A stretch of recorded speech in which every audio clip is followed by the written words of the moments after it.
ওটা হয়ে যাবে। যে রাজ্য সরকারের গতকাল মানে আগামীকাল কার্নিভাল রয়েছে, সেই কার্নিভালেই তৃণমূলের বিধায়ক তিনি বলছেন যে কার্নিভালের না, অর্থাৎ বিরোধিতা করছেন, কি বলবেন? কোন বিধায়ক তৃণমূলের বিরোধিতা করেছে? তিনি হচ্ছেন কৃষ্ণ কল্যাণী।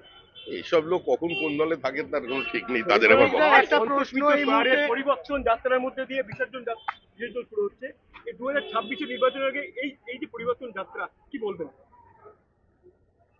দেখুন, পশ্চিমবঙ্গের মানুষ মনস্থির করে ফেলেছে যে তারা তৃণমূল কংগ্রেসকে বিসর্জন দেবে। এই নির্বাচনের যে কমান্ড, সেটা কোনো রাজনৈতিক দলের হাতে আর মোটামুটি নেই। গণতন্ত্রে মানুষই সবচেয়ে বড় শক্তিশালী। আর তৃণমূল কংগ্রেস মানুষের বিরুদ্ধে, প্রকৃতির বিরুদ্ধে, সরকারি কর্মচারীদের বিরুদ্ধে, অসংগঠিত শ্রমিকের বিরুদ্ধে, প্রান্তিক মানুষের বিরুদ্ধে, মহিলাদের বিরুদ্ধে যুদ্ধ ঘোষণা করেছে। তাই মানুষ আর সংঘবদ্ধ হয়ে তৃণমূলকে বিসর্জন দিয়ে দেবে। আজকের এই পরিবর্তন যাত্রা এবং এই প্রথম দেখা যাচ্ছে সরাসরি আপনারা যুক্ত হচ্ছেন এই যে বাংলার পরিবর্তনের ধারা 26-এর মধ্যে দিয়ে আসছে। না, আমরা পশ্চিমবঙ্গের মানুষ আমাদের দায়িত্ব দিয়েছেন তৃণমূলকে সরিয়ে দেবার। বিগত নির্বাচনগুলোতে মানুষ একটা বাইনারি সেট করে দিয়েছে যে তৃণমূলকে হারাতে পারে বিজেপি। তাই লড়াই তৃণমূলের সঙ্গে বিজেপির লড়াই। আমরা সকলকে আহ্বান করছি যে কিছুদিনের জন্য তাদের মতাদর্শটা তারা হৃদয়ে রেখে দিন, তাদের পতাকাটা একটু ওপরে তুলে রেখে দিন, বাড়ির নামুন, তৃণমূলকে সরান, তারপর যে যার পথ বেছে নেবেন। একটা শেষ প্রশ্ন, যে হাতে পুজেছিলাম আমি শিবসুল পানি, সে হাতে পুজিব কেমনে চ্যাং মুড়ি কানি, সেই লক্ষিন্দর বেহুলা এবং আমরা যে পুরাণে কথাগুলো খুঁজে পাই, একই রকম ভাবে একই চিত্র ধরা পড়ছে পশ্চিমবঙ্গের মাঠে এই মুহূর্তে দাঁড়িয়ে। পশ্চিমবঙ্গের মাটিতে যদি এটা ধরা পড়ে, আপনি আপনার মতো করে ব্যাখ্যা করছেন। না, আমি ব্যাখ্যা করব, মানুষ প্রশ্ন তুলছে এই কথাগুলো। মানুষ প্রশ্ন তুলতে পারে, আর মানুষের প্রশ্নের উত্তর মানুষই দেয়। এই মুহূর্তে পশ্চিমবঙ্গে একটা গভীর অসুখ, একটা সামাজিক ব্যাধি, গোটা সমাজ একটা খোলা বাজার, কার্যত এখানে সার্ভাইভাল অফ দ্য ফিটেস্টই চলছে। একটা জঙ্গল রাজ বললেও কম বলা হয়। আইনের শাসনের বিলুপ্তি হয়ে গেছে। এবার যে যার মতো করে করছে, তবে তৃণমূল চলে যাবে। অপরাধ শেষ হলো বিজেপির তরফ থেকে রাজ্য মায়ের কাছে কি চাইবেন? মা কৈলাসে পাড়ি দিচ্ছে, মায়ের কাছে কি চাইবেন? সকলের মঙ্গল করুন, সকলের ভালো হোক, পশ্চিমবঙ্গবাসীর ভালো হোক, পশ্চিমবঙ্গবাসীর ভালো হোক, সবাই সুখে শান্তিতে থাকুক, রাজ্যে বিনিয়োগ আসুক, কর্মসংস্থান তৈরি হোক। যারা দীর্ঘদিন রাস্তায় বসে আছে প্রতারিত মেধা নিয়ে, তারা বিচার পাক।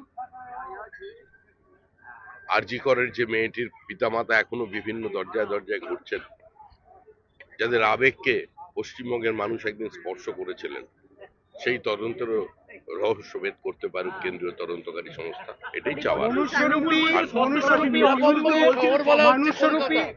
নিরাপত্তম শহর Kolkata, joke of the year. এনসিআরবির কাছে রাজ্য সরকার যে তথ্য জমা দেয় তারই উপরে ভিত্তি করে এনসিআরবি রিপোর্ট দেয়। তো তারও সেই জন্যই আজকে সেফেস্ট সিটি হয়ে গেছে পশ্চিমবঙ্গ। আমরা তো সবাই থেকেই এগিয়ে। আমাদের কৃষকদের রোজগার 3 গুণ, স্টেট জিডিপি ন্যাশনাল জিডিপির থেকে বেশি, কিন্তু প্রতিদিন ট্রেন ভর্তি করে লোক ভিন রাজ্যে পাড়ি দিচ্ছে কাজের খোঁজে। যেখানেই বাড়ি ভেঙে পড়ছে তার তলায় পশ্চিমবঙ্গের শ্রমিক। বিভিন্ন রাজনৈতিক দলের কর্মীদের আসতে বলেছেন, রাজনীতি দূরে রেখে। সিপিএম, কংগ্রেস তারা আসবে বলে আপনি মনে করেন? আপনারা যারা বিরোধী পরিষদে রয়েছেন, কে আসবে কে আসবে না সেটা বড় কথা নয়। আমরা আমাদের দায়িত্ব পালন করছি। যখন একটা সরকার ক্ষমতায় আসে, সে ক্ষমতায় আসার পর সেই সরকারটা কোনো দলের থাকে না, সেটা পশ্চিমবঙ্গ রাজ্য সরকার হয়ে যায়। কিন্তু যদিও এই সরকারটা রাজ্য সরকার হয়ে উঠতে পারেনি, তৃণমূল কংগ্রেস সরকার। আর মানুষ যেহেতু একটা বাইনারি সেট করে আমাদের দায়িত্ব দিয়েছেন তৃণমূলকে সরাতে, তো সেই জন্য আমরা চাইছি Congress, Trinamool, CPM, forward block, RSP, যে যেখানে ছোট বড় আছেন সবাই আসুন, আগে তৃণমূল কংগ্রেসকে সরান। এটা যে এখানে যে ঘটনা ঘটেছে অপারেশন সিন্দুর, যা নিয়ে শুধু দেশের নয় সারা পৃথিবীর যারা ভারতীয় বংশোদ্ভূত আছেন, যারা অনাবাসী ভারতীয় আছেন, সেটাকে তারা উদযাপন করছেন। সারা ভারতবর্ষে যেটাকে নিয়ে মানুষ গর্ববোধ করছেন, সেনাবাহিনীর প্রতি সম্মান জানাচ্ছেন, সেটাকে সম্মান জানাতে, দেশের প্রধানমন্ত্রীকে অভিনন্দন জানাতে যদি এটা দুর্গাপুজো হয়ে থাকে, তার থিম তৈরি করা হয়, সেটা কি অপরাধ?